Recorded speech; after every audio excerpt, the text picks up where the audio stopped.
Wat 'n lieflike voorreg om die woord wat die Here vir my geopenbaar het, vir my gebring het, dat ek dit ook met jou kan deel.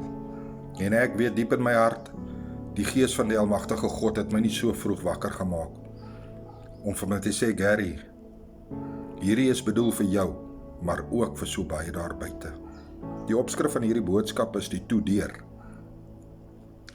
Weet jy, ek deel hierdie en lees gerus die geskrewe gedeelte ook deur wat ek sal post in die comments. Maar wat ek vir u wil sê is, voel u dat daar sekere deure in u lewe wat heeltyd toe bly.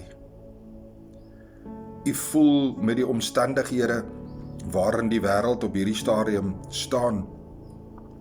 Jy het gebid, jy het die Here se wysheid gevra, maar die deur bly nog gesluit of toe.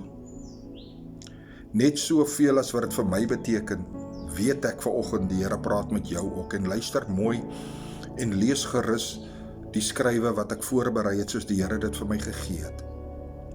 Weet jy, die Here wil hê ons moet in ware liefde optree.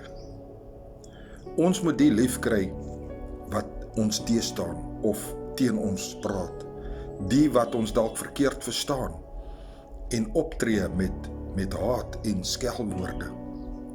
Ons moet lief kry die Here se mense, of hulle nou goed en of hulle nou sleg is. Weet jy, selfs die wat nie glo wat jy glo nie. As jy bid vir 'n geopende deur en die wil van die Here moet daarin wees, weet jy wat, dan moet ek en jy basiese dinge van die woord begin toepas in ons lewens. Jesus het die absolute liefde getoon om sonde te word, hy wat perfek was aan die kruis vir jou.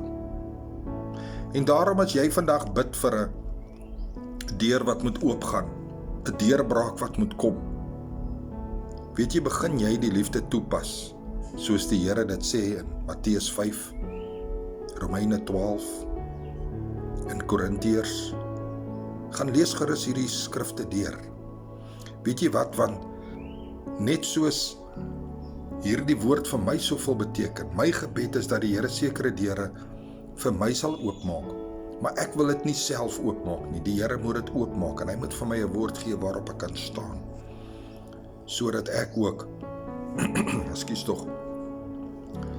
hierdie deur geopen kan kry, en daarmee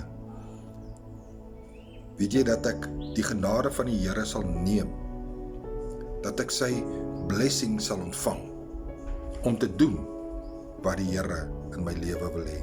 En daarom sê ek, hou aan bid, moenie opgee nie, spandeer tyd op jou knieë, spandeer meer as gewoonweg tyd in die woord, en begin soos Jakobus sê, die woord doen, sodat die deur waaroor jy bid, deur die hand van die Here sal oopmaak, en dat die Gees van die Almagtige God met jou sal wees deur dit alles. Ek is Pastoor Gary, ek laat hierdie woord vandag by u. Brood en water, 5 minute woordbediening, en ek sê weer, Jesus is baie lief vir jou, en die Here sal die deur oopmaak op die regte tyd.